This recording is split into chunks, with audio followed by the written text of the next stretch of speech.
মাহতারাম হাজরিন, কোরআন এবং হাদিসের আলোচনার মাহফিল। আজকে এই মাহফিলটা হাদিস প্রমাণ করে এটা বেহেশতর বাগান। হোক সুবহানাল্লাহ। এই সামিয়ামির ভিতরে আমরা যারা আইমু বইমু, আমরা বেহেশতর বাগানও বইমু। বাইরে যারা তাহমু, আপনারা বেহেশতর বাগানের ভিতরে নাই। হাদিস প্রমাণ করে যে এই সামিয়ামির ভিতরে যারা তাহমু, এরা বেহেশতর আলো বাতাস হাওয়া পরিবেশ, মানুষ জান্নাত গেলে যেটা পাইব সেই পরিবেশটার অনুভূতিটা এই প্যান্ডেলের ভিতরে যারা থাকবে এরাই পাইবা। আল্লাহ আমরা কবুল করছেন। আবার কই আল্লাহুম্মা আমিন।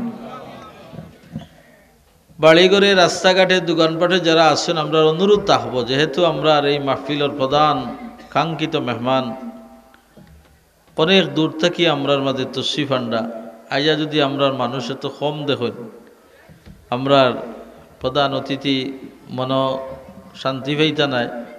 সেই হিসাবে আমার অনুরোধ থাকবো যে আপনারা সব মেহনত করি মাহফিলটা করছেন, এখানেও মাহফিলও আউকা বইয়া ফায়দাবন্দ কোয়া, এবং যারা আইয়া বইবা ইনশাল্লাহ ফায়দাবন্দ হইবা। মাহতারাম হাজরিন, আমি কোরআন শরীফ থাকিয়া যেহেতু সময় খুব কম, একটা আয়াতে করিমা আপনার সামনে তিলাওয়াত করছে। যে আয়াতে করিমা আপনারা প্রায় সচরাচর জানা আছে এবং প্রায় আয়াতে করিমা তিলাওয়াত হয়। আল্লাহ ফরমাইরা, ইয়া আইয়ুহাল্লাযীনা আমানুস্তাঈনু বিস-সাবরি ওয়াস-সালাহ। হে ঈমানদার হর, ইস্তাঈনু, তোমরা আমার কাছে চাও। হোকাছেন আমরার কিছু প্রয়োজন হইলে আমরা কার কাছে চাইতাম? একটু মাতুন জানি, কার কাছে চাইতাম? আল্লাহর কাছে। ইস্তাঈনু বিস-সাবরি ওয়াস-সালাহ, আল্লাহ চাওয়াটার একটা পদ্ধতি আমরা শিখাইয়া দিলা। কিলা চাইতাম? কোনো মানুষ যদি কোনো মানুষের কাছে গিয়া কিছু চায়, অনেকটা চাওয়ার উপরে নির্ভর করে। সুন্দর করি যদি একজন মানুষের কাছে চাওয়া যায়, তাইলে এই সুন্দরতার কারণে, বাসা সুন্দর, বাপ বালা থাকার কারণে যেন দেনেওয়ালা এটার উপরে খুশি হইয়াও দিলেন, না দেওয়ার হইলেও দিলেন। তেমনি আমার আল্লাহ পরওয়ারদিগারে আলমর গেছে চাওয়ার ব্যাপারটা একবারে মকবুলিয়তের বিষয়টা আল্লাহ আমরা শিখাইয়া দিরা কইরা, ইস্তাঈনু, তোমরা আমার কাছে চাও দুইটা শর্তে, বিস-সাবরি ওয়াস-সালাহ। একটা হইল আপনার আমার জীবনে যা দরকার, যেটা চাইতাম, এটা উপরে সবর করতাম। এটার উপরে কিতা করতাম? সবর করতাম। আমরা চেয়ারম্যান সাহেবের কাছে দরখাস্ত দিয়ে আইয়াও কই, চেয়ারম্যান সাহেব কিতা হইল, 2 দিন বাদে ফাইয়া দরখাস্ত ন দিলাম, আপনি দেন না দেখি। প্রজেক্টটা তো আইতে হইব, তারপরে না চেয়ারম্যান সাহেব দিতে হইব। আল্লাহ তো এইরকম প্রজেক্ট লইয়া বাত নাই, আল্লাহ তো সবসময় প্রজেক্ট লইয়া আসেন। আইতে আর আল্লাহ দিতা থা নাই, কিন্তু আল্লাহ এখানেও একটা পদ্ধতি শিখাইয়া দিরা যে কইরা যে তুমি যেটা আমার কাছে চাইবা এটার উপরে তোমার সবর থাকতো। আর কিতা করো? বিস-সালাহ, নমাজ পড়ো। হোক সুবহানাল্লাহ। তে আল্লাহর কাছে কোনো জিনিস আমরা পাইতে হইলে এই আয়াতে করিমার থেকে আমরা বুঝলাম যে আমরা সবর করতাম হইব আর নমাজ পড়তাম হইব। নমাজ পড়িয়া আমরা কিতা করতাম? আমরা আল্লাহর দরবারও আমরা দোয়া করতাম। অনেক মানুষ আছেন আজকাল দেখুন যে নমাজের বাদে সালাম ফিরাইয়া আগলস করে যাই গিয়া, নমাজ বাদে জমাতের বাদে দোয়া করেন না, বা তারা দালিলা দিল্লা দিয়া প্রমাণ করতে চাইন দোয়ার প্রয়োজন নাই, নমাজ সালাম ফিরাইছেন, নমাজ শেষ। অথচ সুস্পষ্ট হাদিস তারা প্রমাণিত। আমার রাসূলুল্লাহ ফরমাইন যে নামাজের বাদে, অর্থাৎ জমাতে ফরজ নামাজের বাদে যদি কেউ দোয়া করে, তাইলে তার দোয়া আল্লাহর দরবারে কবুল হয়। 7টার সময় দোয়া কবুল হয়। আজান দেওয়ার বাদে যে সময় আমরা আজানের বাদে দোয়া পড়ি, আল্লাহুম্মা রাব্বা হাযিহি দাওয়াতি তাম্মা, ওই এই দোয়া আমরা পড়ি। তো এই আজানের বাদে যে দোয়া আছে, এই দোয়ার লগে আপনার মনের যা চাহিদা, যা চাওয়া পাওয়া যদি আল্লাহর কাছে কইন আপনি, তাইলে এই দোয়া আল্লাহর দরবারে কবুল হয়। যাই হোক, আল্লাহ কইরা ইস্তাঈনু বিস-সাবরি ওয়াস-সালাহ, তোমার তানোর জীবনের যা প্রয়োজন এগুলো আমার কাছে চাও, সবর করো আর নামাজ পড়ো। মুফাসসিরিনে কেরাম হলে এই নামাজের দুইটা অর্থ আনছেন। একটা অর্থ আনছেন যে আমরা 5 ওয়াক্ত নামাজ পড়তাম, ফরজ নামাজ আদায় করতাম, আদায় করিয়া আল্লাহর কাছে আমরা চাইতাম যে আল্লাহ আপনি আমার বেমার দূর করো, অভাব দূর করো, বাচ্চা কাচ্চারে চাকরি দাও, শিক্ষা দাও, বালা আখলাকওয়ালা চরিত্রবান বানাও, ইত্যাদি ইত্যাদি আমরা যা চাওয়ার এগুলো আমরা আল্লাহর কাছে কইতাম। নামাজের পরে যে দোয়া রাসূলুল্লাহ সাল্লাল্লাহু আলাইহি ওয়াসাল্লামের হাদিস থেকে পাওয়া যায় যে অনেক সময় দেখা যায় আমরা নামাজ পড়ি, নামাজ পড়িয়া আমরা দোয়া করি। যেমন জামাতের দোয়ার বিষয়টা হইল ওটা, জামাতে যদি কোনো মানুষে ইমাম সাহেব যে সময় দোয়া করেন এই সময় দোয়ারও কিছু পদ্ধতি আছে, সিস্টেম আছে। যে নামাজের সুন্নত আছে, ফরজর বাদে সুন্নত আছে, ইমাম সাহেব সেই নামাজের দোয়াটা সংক্ষেপ করতা। কথাটা আমার বুঝছেন আপনারা? সংক্ষেপ করতা। আর যে নামাজের পরে সুন্নত নাই, অর্থাৎ সুন্নতে মুআক্কাদা নাই, ইনা যদি ইমাম সাহেব লম্বা দোয়া করেন, আসরের বাদে লম্বা দোয়া করেন, ফজরের বাদে লম্বা দোয়া করেন, তখন আর অসুবিধা নাই। তার কারণ এর পরে আর সুন্নতে মুআক্কাদা নাই। এটা হইল একটা পদ্ধতি।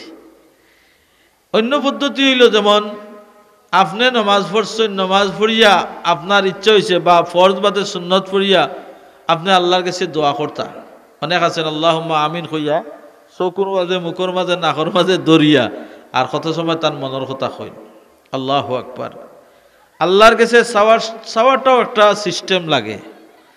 তার কারণ হইল সুম্মা রাফা ইয়াদি আলা সদরি, হাত তুলিয়া দোয়া করতা কিলা বলে আপনার বুক বরাবর হাত তুলতা।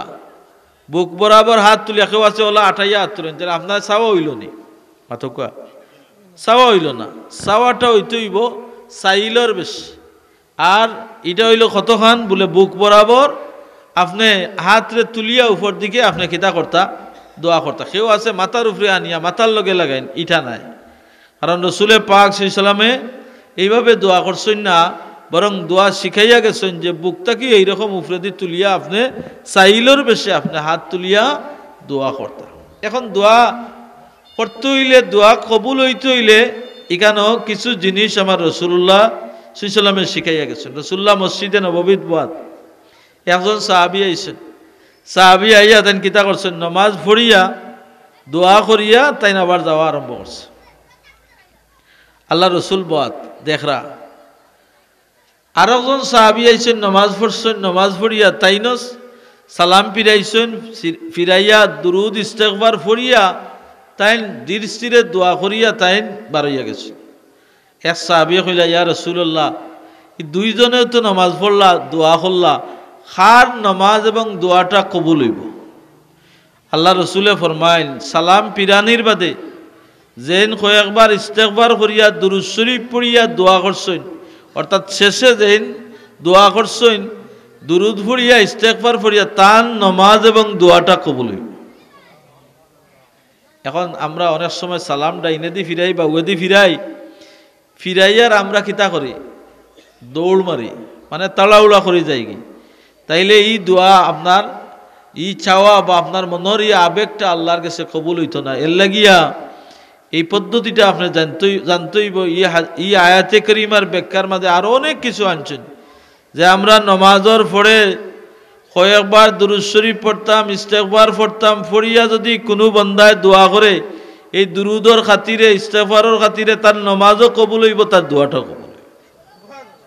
মাহতারাম হাজরিন, দ্বিতীয় কথা হইল যে এই আয়াতে করিমা দ্বারা যে সবর আমার বিষয়ের উপর, আমার ছেলের চাকরিও না, আমার মেয়ের শাদিও না, আমার ধৈর্য আছে, কিন্তু এই নমাজটা এইটার উদ্দেশ্যে যে আমি নমাজ, আল্লাহ কোরআন শরীফ ইয়া আয়াতে করিমাত ইঙ্গিত দিলা, এটা দ্বারা কি তা ফরজ নমাজ যে ইঙ্গিত দিলা না, আর কোনো বিশেষ কিছু আছে? ফরজ আমভাবে সবর দোয়া করলেও আদায় করতাম, না করলেও আদায় করতাম, এটা ফরজ। ইয়া আয়াতে করিমার মুফাসসিরিনে কেরাম হলে কইরা আল্লাহ পরওয়ারদিগারে আলমে এটা বিশেষ একটা বিষয়রে কেন্দ্র করিয়া আল্লাহ নমাজের কথা ই আয়াত উল্লেখ করছে বলে বিশেষ কিতা বলে আপনার উদ্দেশ্য হাসিলর লাগি আপনার কোনো মকসুদ হাসিলর লাগি আপনি কোনো বিপদে পড়ছেন বিপদ থেকে উদ্ধার হওয়ার লাগি ইটারে বুঝাইছেন ফরজ নমাজ না এক গুরু মুফাসসিরিনে কেরামলে কইরা যে এটা নফল নমাজ আপনি বিপদে পড়ছেন ফরজর আদায় করবা বিপদে পড়িয়া আল্লাহর কাছে কিতা করতে আপনি চাইতা বলেন এটা বিশেষ নামাজ কিতা বলে 2 রাকাত নামাজ পড়িয়া আপনি আল্লাহর দরবারে যদি ওসিলা দরিয়া কইন যে আল্লাহ আমি 2 রাকাত নামাজ পড়লাম এই 2 রাকাত নামাজ রে কবুল করো দুরুদ ইস্তেগফার পড়িয়া যদি আল্লাহর কাছে আপনি দোয়া করেন যে আল্লাহ আমার এই বিপদরে দূর করো আমার এই সেই আপনার মনের যা বাসনা আছে আল্লাহর কাছে যদি কইন তখন এই 2 রাকাত নামাজটাই আপনার মূল মকসুদ পূর্ণ করার লাগে এটা মাধ্যম আমার কথা বুঝছেন না আপনারা এখন প্রশ্ন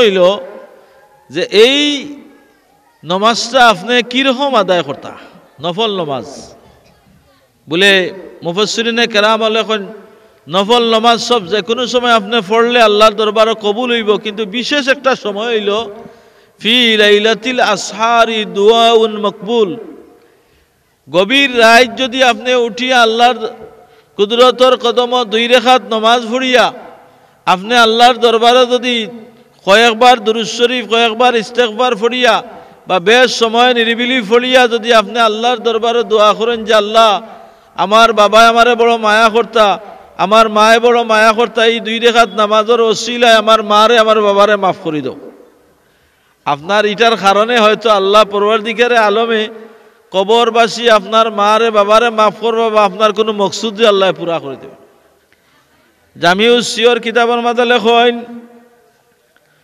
আল্লাহর এক বান্দা যুবক মানুষ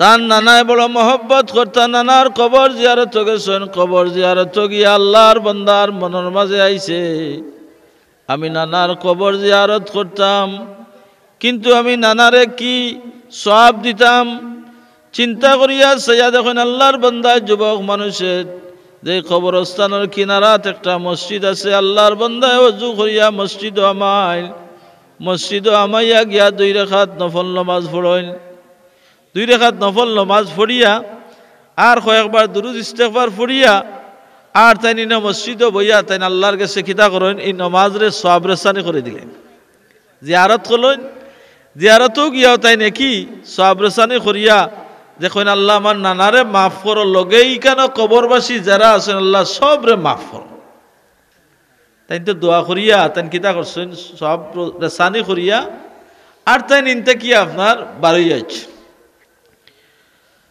বাড়িত গেছেন বাড়ি যাওয়ার বাদে যুবক মানুষ রাত্রে ঘুমাইছেন জুম্মা বাড়ি রাত স্বপ্নর মাঝে দেখেন খুব সুন্দর চেহারার অধিকারী একজন মানুষ আইছেন তার সামনে খাড়া আর সামনে পিছনে দেখা যায় হাজার হাজার মানুষ তারা খুব সুন্দর কাপড় পরিহিত অবস্থায় আছেন এই জায়গাটা খানো তাই সাইয়া দেখেন যে তার নানার যে কবর জিয়ারত করছিল ও কবর জিয়ারতের যে কবরস্থান ওখানে হোক সুবহানাল্লাহ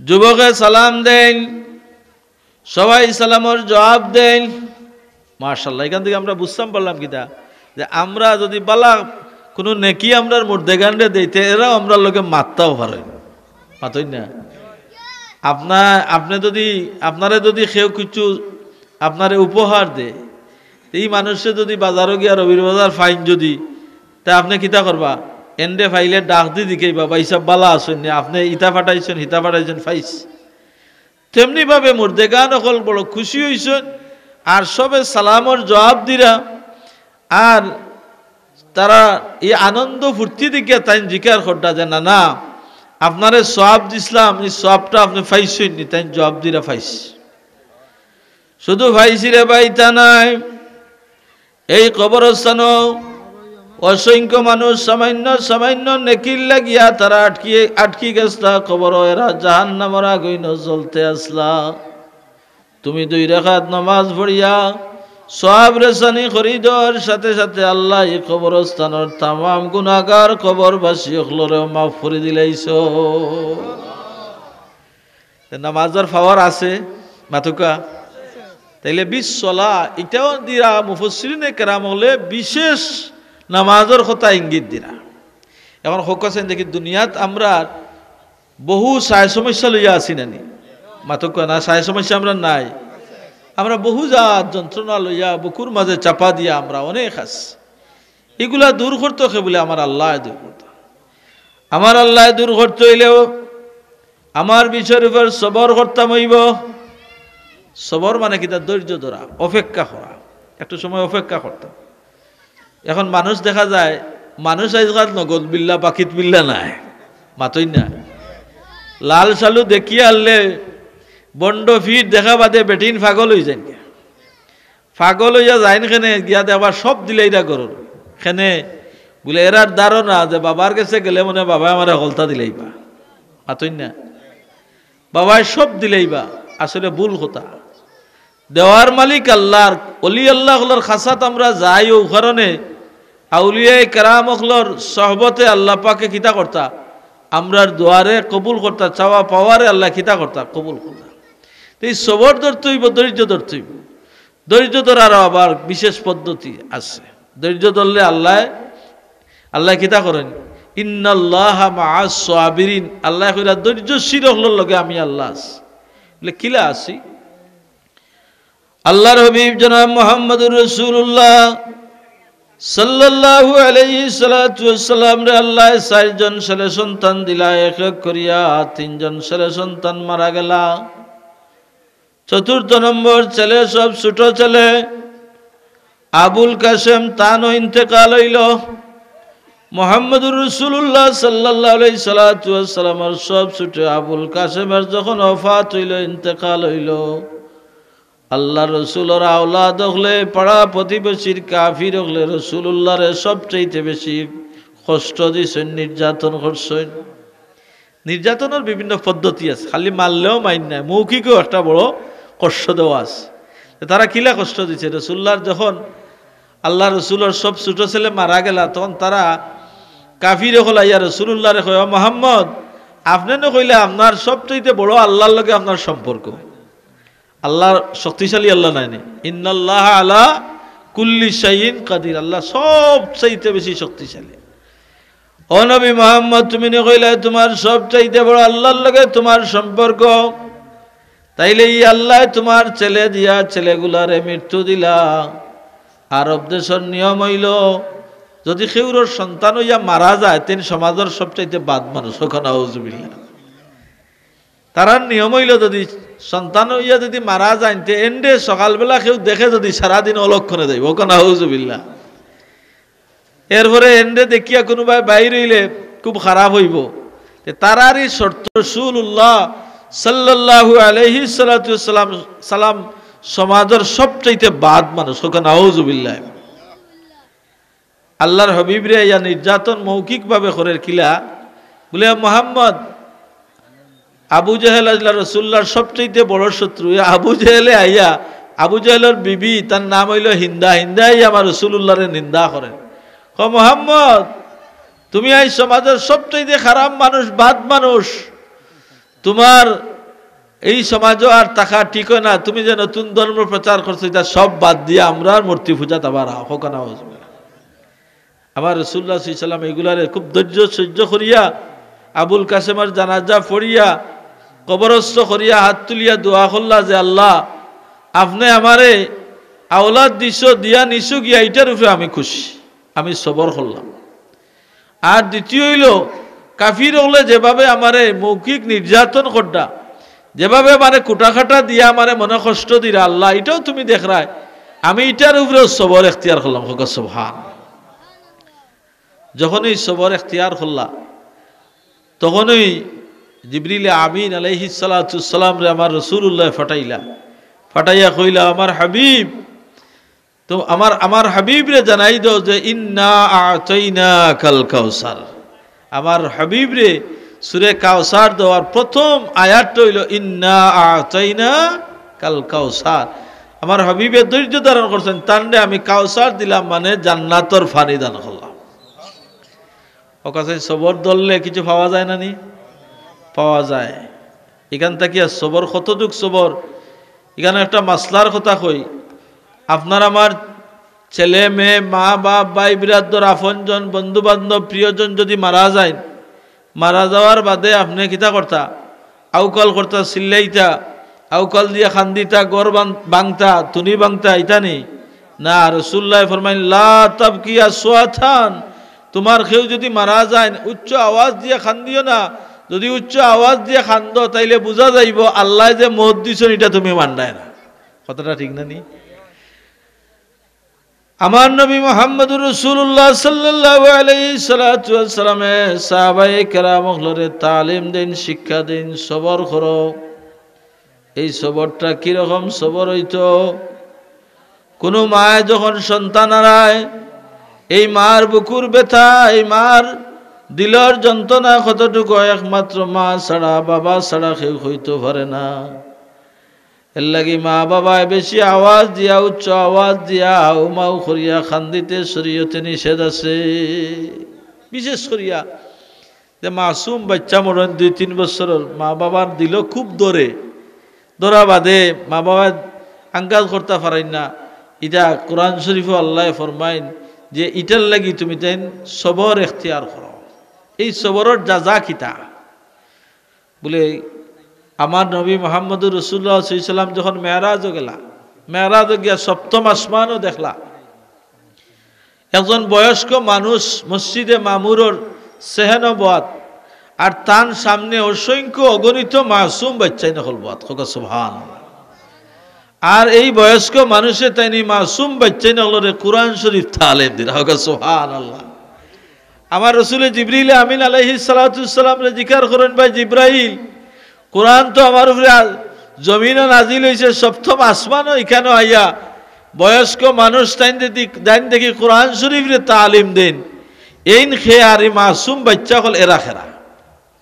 জিবরিল আমিন আলাইহিস সালাতু ওয়াস সালাম এখন, ইয়া রাসূলুল্লাহ মিল্লাতা আবিকুম ইব্রাহিম, এইলা জাতির পিতা ইব্রাহিম আলাইহিস সালাতু ওয়াস সালাম, আর তার সামনে যত মাসুম বাচ্চা আছেন এরা সারা হইল আপনার উম্মতের, হইল উম্মতে মুহাম্মদিয়া।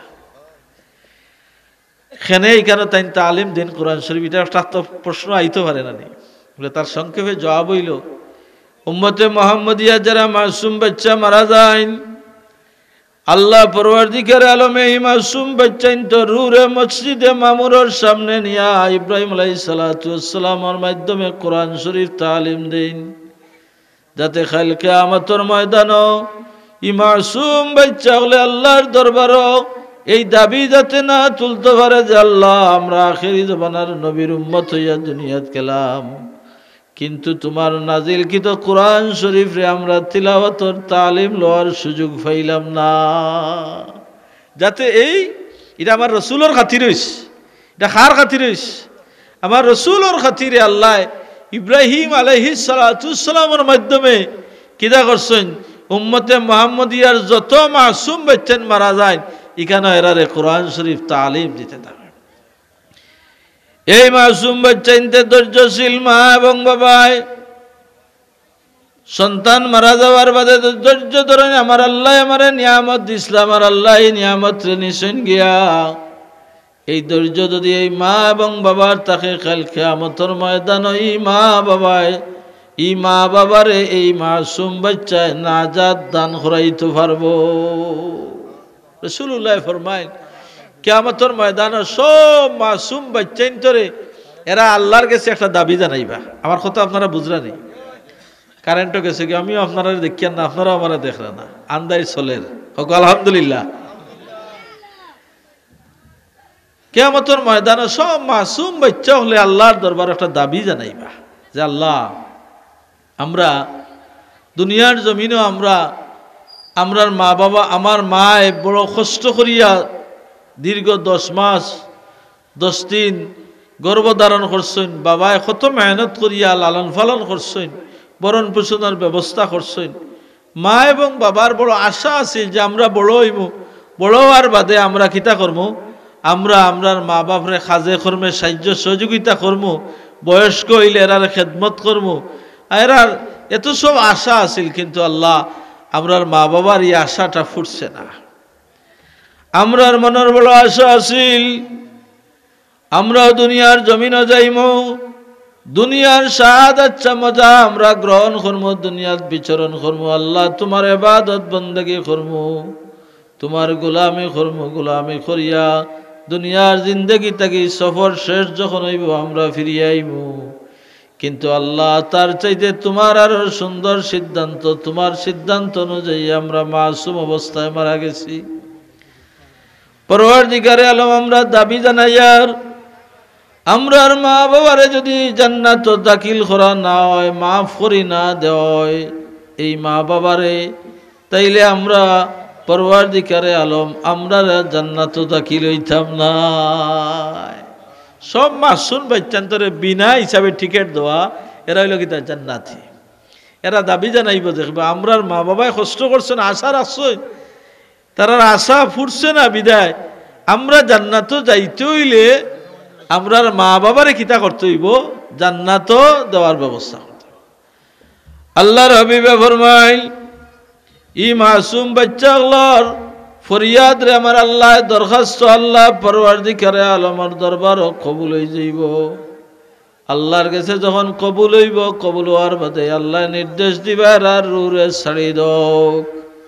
এরা রু ছাড়া হইব, ছাড়ার বাদে এরা দৌড় মারব, দৌড় মারিয়া কিয়ামতের ময়দানে লক্ষ লক্ষ মিলিয়ন মিলিয়ন মানুষ এরার মাঝ থেকে মা বাবারে ফাইতো গিলা বাচ্চায়, তখন বাচ্চায় দৌড় মারিয়া গিয়া যে মানুষের সামনে পাইব ও মানুষের বুকুর মাঝে নাক দিয়ে একটা টান দিয়া গ্রাণ নিব। সুবহানাল্লাহ।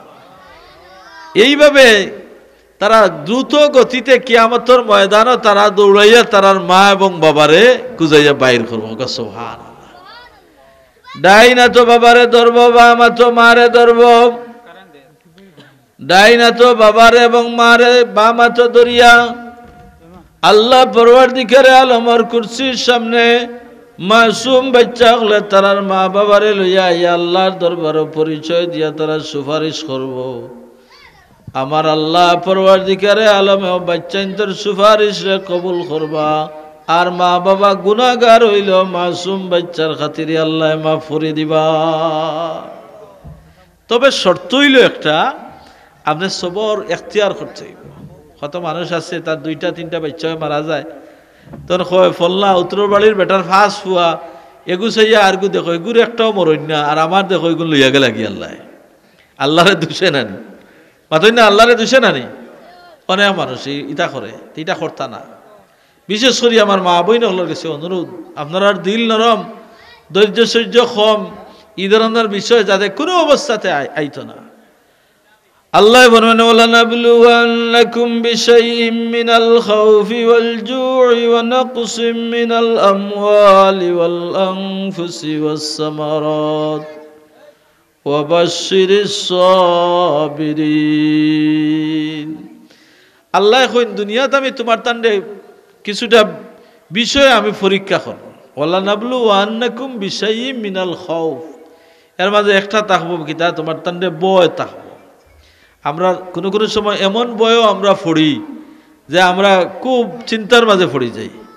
যে ছেলে বিদেশ যাই তো আখতা খবর পাইছেন যে তার ঢাকার তাকিয়া তার ফ্লাইট হইছে, কিন্তু যাইতো আপনার লন্ডন কাতার গিয়া এটা ফ্লাইট আর ওন না। মা বাপ এমন চিন্তার মাঝে পড়ে, হায় রে হায় আমার বাচ্চা যে গাল হইতো পারার কিনা না, আছে না? এমন খেউরের লোকে এমন কোনো দ্বন্দ্ব লাগছে গিয়ে চুরি লইয়া ঘুরের মানুষে ইয়া করো বাবা করতেই পারোই না, 12 যাইতে চুরি দি মারি দিব, আছে না? তখন দেখা যাইল আপনার মনের মাঝে খুব একটা ডর ভয়। আপনার মেয়ে স্কুল যার মাঝে মাঝে এখানে কেউ বাধা দেয়, সমস্যা করে, ছেলে স্কুল যার মাদ্রাসার যার, তখন দেখা যায় আপনার বাচ্চা করতেই বাড়িয়া গেছে, মা বাপ খুব ডরের মাঝে আছে। এই ধরনের বিপদ আপদ পড়িয়া মানুষ খুব চিন্তার মাঝে পড়ে, ডরের মাঝে পড়ে। তা আল্লাহ কইরা খাউফ মানে এই ধরনের ভয় ডর আল্লাহ পাকে দিবা, এগুলো আর উপরে আপনি কিতা করতে হইব যে এই ডর ভয় যখন দিবা তখন আপনি এটার উপরে আপনার সবর করিয়া চলতে হইব না। বিপদ আইসে আর করতেই পারইতাম না, ইলা নাই। আপনার ধৈর্য রাখি আল্লাহর কাছে সাহায্য চাইতা যে আল্লাহ আমার এই বিপদ দূর করি দাও, আর আপনি কিতা করতাম সামনে দিয়ে চালাইয়া যাইতা, চলিয়া যাইতাম। মিনাল জু এর বাদে আল্লাহ কইরা কিতা যে আপনার ফসল আদির উপরে আক্রমণ হইব। নাফসুন মানে আপনার নফসের উপরে আপনার কেউ মারা যাইব, নফস মানে কি আপনার আওলাদ মারা যাইবা না মা মারা যাইবা বাপ মারা যাইবা আপনার বয়স হয়তো 17 বছর 16 বছর 15 বছর দেখা গেছে আপনার বাবা মারা গেছে হায় রে হায় মাথার ছায়া শেষ মা বাবা মানুষের মাথার ছায়া রাসূলুল্লাহ ফরমাইন মা আল্লাহ হইলা সবর ছায়া আর আল্লাহর বাদে যদি দুনিয়ার জমিনও আর কেউ ছায়া তাকিয়া তখন রাসূলে ফরমাইন মা এবং বাবা সন্তানের লাগে আর দুই ছায়া মা যদি মারা যায় এক ছায়া গেলা বাবা যদি মারা যায় আর এক ছায়া গেলা তো এর লাগি মা এবং বাবা সন্তানের লাগি রহমত এবং ছায়া এর লাগি আমরা কেউ মারা গেলে দোয়া করি যে আল্লাহ এই বাচ্চাটার বাবা মারা গেছেন মা মারা গেছেন তার দুইটা ছায়া বা একটা ছায়া তুমি নিছো গিয়া কিন্তু বাচ্চার উপরে আল্লাহ তোমার রহমতর ছায়া রাখিও আমরা দোয়া করি না এইটা এই ধরনের আমরা দোয়া করতাম তে আল্লাহ কিতা করেন আমরা এইভাবে পরীক্ষা করবা হঠাৎ করে দেখা যাইব আলোর বড় দামা মরে গেছে এখন তার গরু নাই মনে করো না থাকলে ওলা একটা বিপদ ঘটি গেল তখন আপনার ব্যবসাতে আগুন লেগ গেল আপনার বাড়ি চুরি হয়ে গেল ডাকাতি হয়ে গেল এই ধরনের কঠিন বিপদের মাঝে আপনি পড়বা যে আপনি ক্ষতিগ্রস্ত লাঞ্ছিত হয়ে গেলা তখন আপনি কিতা করতা আল্লাহ শিখাইয়া দিরা যে এই অবস্থায় আপনি আল্লাহর উপরে সবর রাখতা আর আপনি আল্লাহর কাছে নওয়াফিল ইবাদত করিয়া নফল নামাজ পড়িয়া আল্লাহর কাছে দোয়া করতা যদি এই দোয়া করেন তাইলে আল্লাহ পরওয়ারদিগারে আলমে সবর আপনি করছেন যে আল্লাহর কাছে চাইছেন আল্লাহ পরওয়ারদিগারে আলম তাইন সবরকারীর সাথী সবরকারীর লগে আছেন তাই না আপনার যা প্রয়োজন আল্লাহ পরওয়ারদিগারে আলমে আপনারে ফাওয়াইয়া দিবা মিলাইয়া দিবা সুবহানাল্লাহ মোহতারাম আজিন আমরা তো রক্ত মাংসে মানুষ সবর ধরতাম কি একজনে গাইল দিয়ে যদি শরীরে এমনিও ফাল লয় মাতই না এমন আর্থিং করে বোঝা যায় লাঠি 6টা 12 আছে না এই সময় আপনি খেয়াল করতে